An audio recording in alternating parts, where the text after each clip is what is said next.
بسم اللہ الرحمن الرحیم۔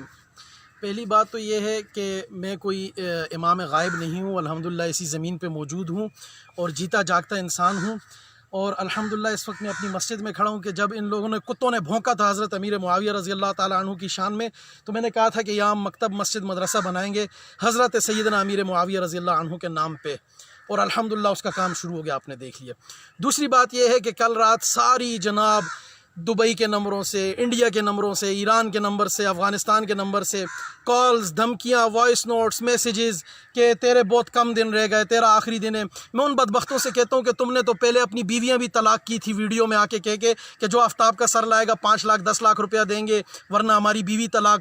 تم لوگ تو پھر حرام کی زنا کر رہے ہو اپنی بیویوں کے ساتھ، اور تم بدبختو کہ تم لوگوں نے تو انعام رکھا تھا، تو وہ جھوٹے بھرم نہ مارو۔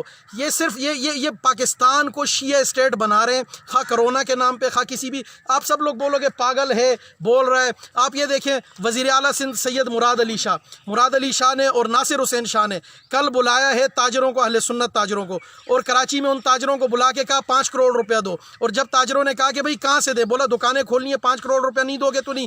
انہوں نے کہا کہ بھئی 5 کروڑ تو بہت زیادہ ہے، تو مراد علی شاہ اجلاس میں بیٹھ کے تاجروں سے کہتا ہے کہ 4.5 کروڑ کی تو میرے بیٹے کی گاڑی ہے، 50 لاکھ کے تو کھلونے بھی نہیں آتے۔ وہ بدبختو کہ یہ کیا کریں گے، یہ رمضان میں تاجروں کو اتنی دیر کے لیے دکانیں کھولنے کی رشوت مانگ رہے ہیں، اس کے بعد پھر جناب جشن امام حسن کے لیے کھول دیں گے، اور جناب 21 رمضان کو یوم علی۔ میں کہتا ہوں الحمدللہ میرا ایمان ہے، جو حسن و حسین کو نہ مانے، جو اہل بیت کو نہ مانے، جو اہل بیت کی شان میں گستاخی کرے، وہ بدبخت کافر ہے، زندیق ہے، ملعون ہے۔ تم بھی کہو کہ جو صحابہ پہ بھونکے، جو صحابہ کی شان میں گستاخی کرے، جو امی عائشہ کو برا بھلا بولے، جو سیدہ فاطمہ الزہرا رضی اللہ عنہا سے لے کے حضرات حسنین کریمین تک اور امیر معاویہ رضی اللہ عنہ تک کسی کو بھی برا بھلا بولے، وہ بدبخت ملعون ہے، کافر ہے، زندیق ہے۔ ہم نے کوئی مطالبہ ایسا نہیں کیا، کوئی راکٹ سائنس، ہم نے صرف اتنا کہا صحابہ کو گالی نہ دو، ہم نے صرف اتنا کہا اہل سنت کا قتل عام نہ کرو، تو اس پہ اتنے سیخ پا ہو گئے کہ ہندوستان سے کالز کروا رہے ہیں، اور اتنے سیخ پا ہو گئے کہ ہندوستان سے اور افغانستان سے فون کروا کے دھمکیاں دے رہے ہیں۔ صرف اتنا کہوں گا اپنے اداروں کو کہ پہچانو، اپنوں بیگانوں کو پہچانو۔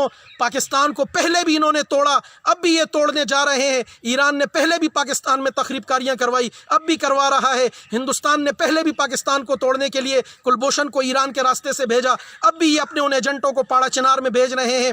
اور میں الحمدللہ زمین پہ ہوں، پاکستان میں ہوں، موجود ہوں۔ اگر ایک باپ کے نطفے کے ہو، اگر ایک باپ کے نطفے کے ہو تو آؤ اور میری باتوں کا جواب دو، وگرنہ ٹاؤں کتے کی طرح بھونکنا یہ کوئی کسی زمرے میں کھاتے میں نہیں لاتا۔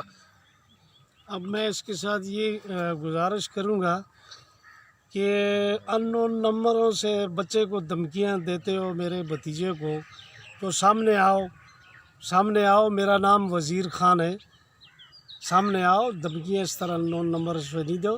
ہم تو یہ بچہ تو پچھلے کئی سالوں سے مجاہد ہے، دہشت گردوں کے خلاف جہاد کر رہا ہے، یہ اپنے اداروں کے لیے مخلص ہے، اپنے پاک آرمی کے لیے مخلص ہے، اپنے مسلح افواج کے لیے مخلص ہے۔ یہ صرف کہتا ہے کہ صحابہ رضی اللہ تعالیٰ عنہ کی شان میں جو گستاخی کرتا ہے تو اس کے لیے یہ الفاظ بولتا ہے، اور باقی تو یہ کسی کو نہیں چھیڑتا۔ تو لہٰذا میں اپنے چاہنے والوں سے گزارش کروں گا کہ اس طرح دھمکیاں، اس طرح کچھ چیزیں نہ کریں۔ ہمیں بھی الحمدللہ ہمیں بھی نالج ہے، اور انشاءاللہ تعالی ہمیں بھی CDR نکالنے آتے ہیں، ہمیں بھی پیچھا کرنے آتا ہے۔ گویا کہ میں اس وقت گاؤں میں بیٹھا ہوں، لیکن یہ ساری چیزیں میں نکال دوں گا، اور پھر کل تمہارا گربان ہوگا اور وزیر خان کا ہاتھ ہوگا۔ لہٰذا میرے بھتیجے کو کچھ ہوا تو یہ جتنی ان نون CDR ہے یہ ساری میں ایسی کی تیسی کر دوں گا، اور پھر کل مجھ سے گلہ نہیں کرنا۔ خدا حافظ۔ جزاک اللہ خیر۔